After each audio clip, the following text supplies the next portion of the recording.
Hi అండి. ఈరోజైతే నేను కొబ్బరి పల్లి లడ్డు చేస్తున్నాను. దానికైతే ముందుగా మనం కడాయి పెట్టేసుకొని పల్లీలు ఉన్నాయి కదా, ఇవైతే నేను ఒక పోగు తీసుకొని ఇలా ఫ్రై చేసుకున్నాను.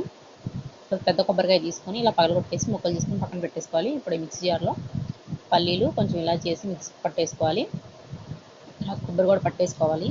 గిన్నె పెట్టేసుకొని కొంచెం నెయ్యి వేసుకొని బెల్లం పంచదార రెండు సగం సగం వేసుకున్నాను. మీకు టేస్ట్ సరిపడ వేసుకోండి. వేసుకొని కొంచెం వాటర్ వేసుకుంటే తరిగిద్ది కదా. తర్వాత దీంట్లో కొంచెం సాల్ట్ కూడా వేసుకొని ముందుగా మనం పేస్ట్ చేసి పెట్టుకున్న కొబ్బరి కూడా వేసేసుకొని బాగా కలుపుకోవాలి. సిమ్లో పెట్టుకొని దగ్గరికి అయ్యే వరకు ఉడికించుకోవాలన్నమాట. ఇప్పుడైతే పక్కన జీడిపప్పులు కూడా వేయించుకున్నాను కొంచెం నెయ్యి వేసుకొని.